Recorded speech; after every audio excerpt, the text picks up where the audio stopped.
Comme chaque mois, la France connaît divers changements et dès aujourd'hui, il y a des nouveautés administratives à prendre en compte. Bonsoir Céline. Bonsoir Clémentine. Alors tu es là avec nous pour faire un petit peu le point. Parlons d'énergie. Depuis début février 2024, l'électricité ne cesse d'augmenter. Est-ce qu'elle sera en hausse ce mois-ci ?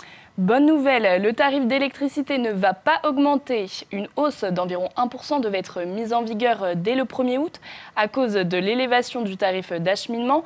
Elle n'a pas été approuvée par le gouvernement pour éviter l'incompréhension auprès des consommateurs. Donc on ne va pas payer plus cher ce mois-ci. Alors on est bientôt en septembre et donc on pense à l'allocation de rentrée scolaire. Quand est-ce qu'elle va être versée aux bénéficiaires ? Pour rappel, l'allocation de rentrée scolaire est une aide précieuse pour les parents aux revenus modestes ayant des enfants scolarisés entre 6 et 18 ans. Ils peuvent ainsi acheter des fournitures scolaires.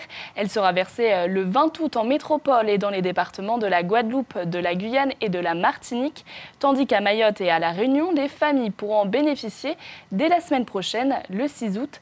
Cette année, son montant est revalorisé de 4,6%.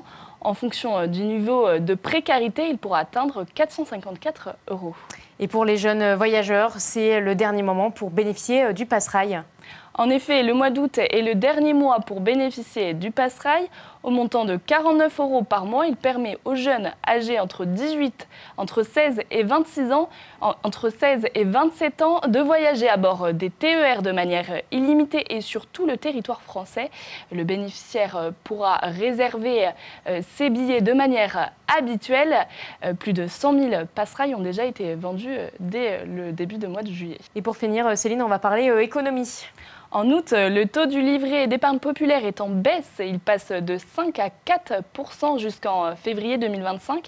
Vous allez donc récupérer moins d'intérêts. Pour 10 000 € placés, il vous rapportera 400 € par an, soit 100 € de moins. Et bien sûr, cet argent est perçu à condition de ne pas toucher ses économies. Et ça, c'est très difficile. Merci beaucoup, Céline, d'avoir été avec nous sur ce plateau.